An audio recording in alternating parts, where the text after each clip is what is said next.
Alors, aujourd'hui, lendemain de ce reportage sur la complosphère, comme ils l'ont intitulé, de ID News en collaboration, en concertation avec l'Aimant Bleu.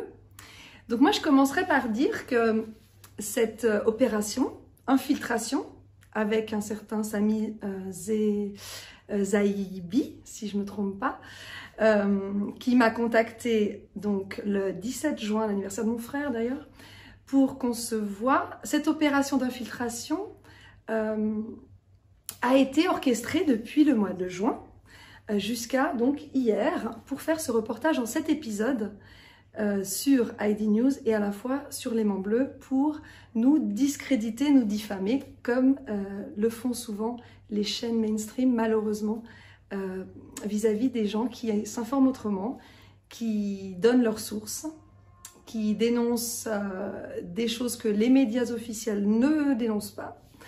Donc effectivement, quand on n'arrive pas à s'attaquer au fond, on s'attaque à la personne qui diffuse l'information. Donc ceci étant posé, c'est assez marrant, assez cocasse que ces personnes qui se sont concertées pendant des mois et qui ont mené cette opération en secret, puisque Sami nous a menti, nous a trahis, et m'a même dit hier au téléphone que c'était dur de nous trahir parce qu'on était tellement gentils et bienveillants. Eh bien, c'est marrant que ces gens-là qui complotent, en fait, nous traitent, nous, de complotistes. C'est toujours intéressant de voir les inversions accusatoires.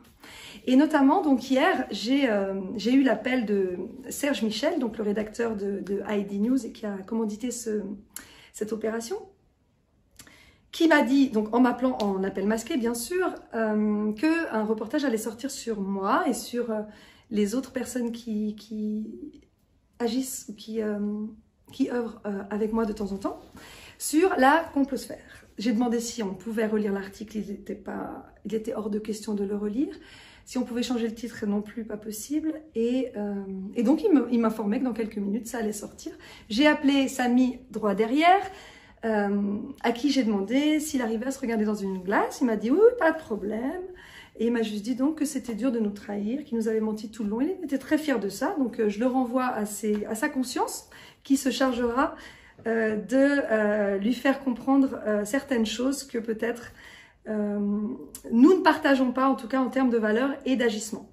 Ceci étant dit, donc j'ai lu les articles, il y a déjà 2 articles qui sont sortis, un qui s'intitule « Sortir de la matrice », l'autre « Nous avons infiltré un journaliste chez les complotistes acharnés de Suisse romande ». Donc j'ai déjà relevé 16 erreurs, des erreurs assez grossières, notamment le titre de ma vidéo qui ne s'appelle pas « La crise vue de Suisse » mais « Covid-19, la Suisse au cœur des décisions mondiales ».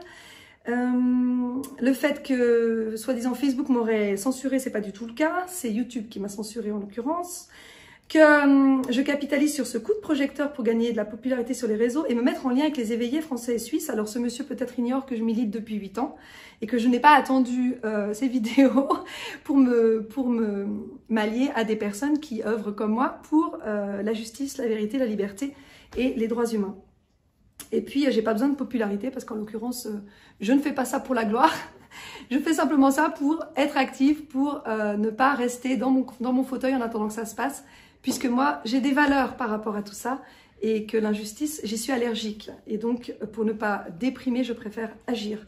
Et ça fait effectivement des années que j'agis et pas forcément devant les caméras.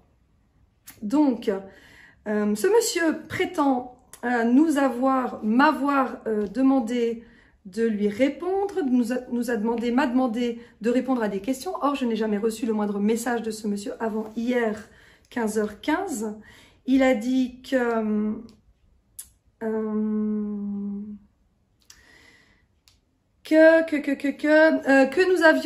nous avons voulu amorcer un dialogue et vous n'avez jamais répondu à nos questions, donc c'est complètement faux. Il n'y a absolument aucun dialogue qui a été demandé, ni de la part de Heidi, ni de la part de l'Aimant Bleu d'ailleurs, à ceci près que Céline Argento, qui a commandité donc cette émission, apparemment, m'a écrit un message vendredi, donc il y a 4 jours maintenant, pour savoir si je voulais bien faire une interview avec elle à propos du complotisme et du fait que j'étais considérée comme complotiste. Je lui ai répondu complotiste, c'est une blague, et il n'y a pas eu de retour, il n'y a pas eu de réponse, donc Donc je n'ai absolument rien refusé et en plus c'était juste avant que l'interview ne sorte, donc c'était pas du tout en anticipation à cette interview. Donc prendre comme prétexte le fait qu'on n'ait pas répondu est complètement diffamatoire et calomnieux, complètement faux.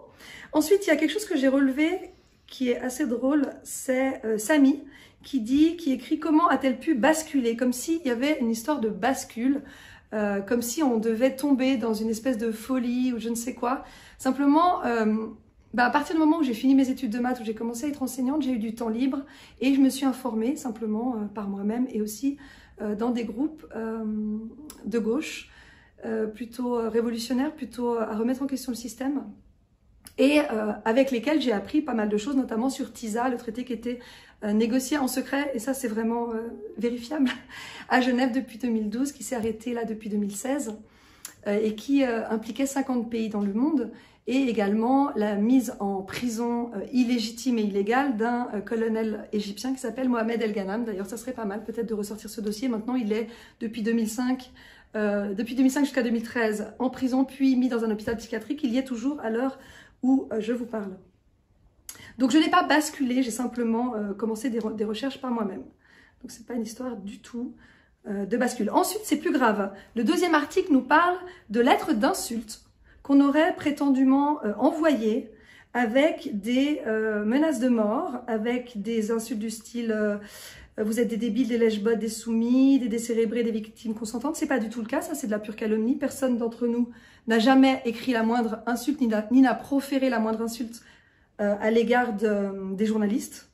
Au mieux, on dit aux gens de s'en tenir éloignés par rapport aux diffamations ou par rapport à la désinformation, mais absolument pas, on n'est absolument pas dans l'insulte. Il est écrit aussi qu'il faut maintenir une saine distance avec nos idées qui sont abracadabrantes et dangereuses. Alors ça, je peux l'entendre, qu'elles soient dangereuses pour le système, effectivement, puisqu'elles remettent en question pas mal de dogmes qui sont propagés par les médias subventionnés, comme Heidi ou comme manifestement l'Aimant Bleu. Donc, ils nous disent que la violence de nos propos les ont interpellés. Je ne sais pas de quelle violence ils parlent, j'aimerais bien qu'ils s'expliquent. Puisque nous ne sommes absolument pas violents, vous pouvez le voir sur nos vidéos, on manifeste de façon pacifique, on a des actions cordiales les uns avec les autres, en respectant nos différences. Comme je l'ai déjà dit plusieurs fois, on est très différents dans les actions qu'on fait. Moi, je suis un électron libre et j'œuvre parfois avec des personnes et d'autres, les personnes qui sont citées dans le reportage entre autres, mais pas que. Et la plupart des choses, je les fais toute seule ou également avec Gérard parfois. Je rappelle que la Convention de Munich et la Déclaration des droits du journaliste, des droits et des devoirs du journaliste mentionne à l'article 4 que il ne faut pas utiliser ou user de méthodes déloyales pour obtenir des informations. Donc, le Samy Zaibi qui s'est infiltré et qui s'en vante sur cet article et dans la vidéo est complètement en porte-à-faux avec cet article et en plus avec les articles qui mentionnent la diffamation, la calomnie, et aussi le droit à l'image, puisqu'il a utilisé nos images, mes images en particulier, sans que je l'y autorise. Il y a encore d'autres choses qui sont encore plus graves à mon sens, c'est qu'il prétend, en tout cas l'article prétend, qu'on est profondément antidémocratique et anti-scientifique. Alors je rappelle à toute fin utile que j'ai un bac scientifique, maths physique mention bien, que j'ai fait la prépa maths sup maths spé à l'INSA, et que j'ai été prise sur dossier, donc c'est que mon dossier était convaincant, qu'ensuite j'ai fait l'école hôtelière de Lausanne, que j'ai eu mon diplôme, et qu'ensuite de ça, j'ai fait un master de maths et que j'enseigne depuis 12 ans, donc les mathématiques. Donc je ne sais pas, j'ai du mal à imaginer que je sois anti-scientifique, surtout que j'étais donc, pendant les 3 années précédentes, coprésidente du groupe de mathématiques pour le canton de Genève à propos des cycles d'orientation et que j'ai eu des retours extrêmement positifs de mes collègues qui voulaient que je poursuive avec ma coprésidente pour un deuxième mandat de 3 ans.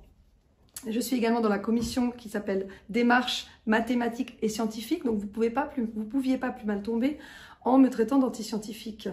Antidémocratique, ça aussi c'est assez drôle puisque au contraire, moi je revendique ma soif de démocratie, justement, pour que Demos Kratos, le peuple, le pouvoir du peuple, soit respecté, et en l'occurrence, celui de nous informer par nous-mêmes, de diffuser les informations, de nous exprimer, puisque je vous rappelle que j'ai quand même eu un blâme pour avoir fait une vidéo sur la création monétaire avec Dieudonné.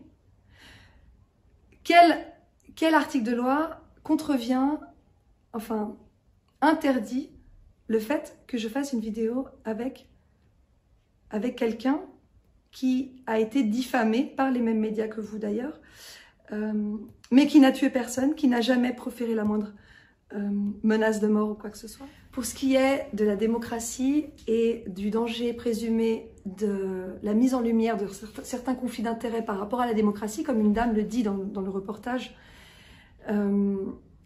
au contraire, est-ce que donner son avis, aller faire ses recherches par soi-même, être dans la pensée plurielle, s'informer de façon différente et diversifiée, donner plusieurs angles de vue au même phénomène, est-ce que c'est antidémocratique ou est-ce qu'au contraire, ça permet aux gens de s'informer, ça nous permet à nous d'avoir plusieurs angles de vue, comme je le disais à l'instant, et de se faire sa propre opinion et de pouvoir voter, par exemple, en conscience, avec des informations qui sont complémentaires à celles qui nous sont données par vous, les médias, ou par nos autorités? Est-ce que le fait d'avoir un éclairage sur les choses qui nous entourent ne nous donne pas, au contraire, plus d'informations utiles pour que justement s'exerce la démocratie? Est-ce que la démocratie, c'est pas non plus être différent, accepter des différences, accepter de pouvoir être avec qui on veut, de parler avec qui on veut, de dire ce qu'on veut tant qu'on n'essaye pas de nuire à autrui? Donc ce n'est pas notre cas, vu que nous ne cherchons absolument pas à diffamer quiconque ou à faire du mal aux autres. Au contraire, on est rassembleurs. Moi, je veux fédérer, je veux que les gens soient bien les uns avec les autres, avec nos différences, en se comprenant et en s'acceptant. La démocratie, je rappelle, c'est le pouvoir du peuple, démos, kratos, et non pas celui des lobbies, des banques, des organisations mondialistes et des gens qu'on n'a pas élus. Donc ça, c'était pour le volet démocratique. J'aimerais encore dire deux choses. Déjà, je suis flattée par l'honneur qui m'a été donné d'apparaître comme la star des complotistes. Je ne prétendais pas du tout à ce titre, mais c'est gentil. Je ne pense pas que ce soit le cas, mais bon, dans votre scénario, apparemment, ça colle bien. La figure centrale, s'il doit y avoir une figure centrale en tout cas de nos actions actuelles, c'est François Tsibental qui coordonne le référendum Stop à l'application Suisse Covid et qui coordonne aussi les réunions du vendredi qui ne sont pas du tout secrètes au passage. Ça, c'est une information que vous avez eue qui est complètement erronée. Les réunions sont publiques, elles sont annoncées et elles sont tout à fait visibles et consultables par des personnes de l'extérieur. Une dernière chose que je voulais dire par rapport au DIP, puisque il est dit dans le reportage, dans l'un des reportages, que vous alliez vous adresser, donc messieurs les journalistes, au DIP pour dénoncer mes théories soi-disant antidémocratiques et antiscientifiques. Alors cela, ça s'appelle de la diffamation, de la calomnie et de la tentative de nuire à ma personne, à mon métier, à ma réputation. Donc c'est pénal, vous le savez. Et en plus, dommage pour vous, c'est pas du tout justifié. Si vous voyez, mais ça va sortir bientôt, les messages de soutien de mes élèves, de leurs parents, de mes collègues qui témoignent du travail que je fais et de l'enthousiasme que je leur permets d'avoir face à une matière qui n'est pas toujours facile.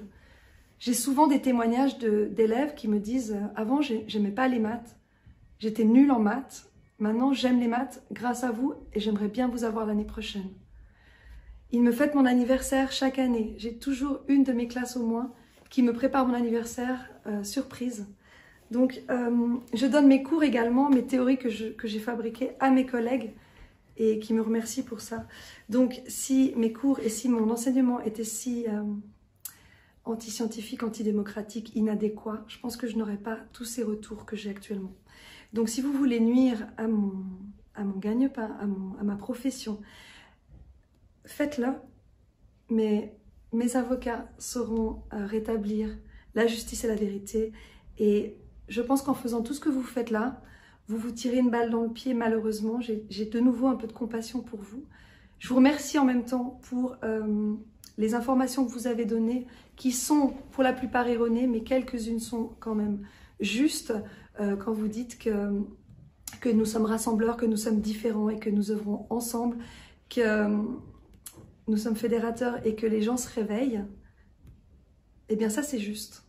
Et le phénomène n'est pas prêt de s'arrêter. Puisqu'en fait, ce qui compte, en tout cas ce qui compte pour moi, c'est pas d'être préservé de toutes vos attaques, malhonnêtes, puisque effectivement il y a eu des mensonges, c'est de pouvoir donner aux gens les outils pour avoir les informations. Vous pouvez essayer de me détruire, vous n'y arriverez pas, mais c'est pas si important. Puisqu'une fois que les graines sont semées, je pense qu'elles le sont, et d'autres prendront la relève, eh bien le travail est fait et chacun choisira, décidera de ce qu'il veut dans sa vie, en son âme et conscience et de façon indépendante. Donc voilà, merci à vous.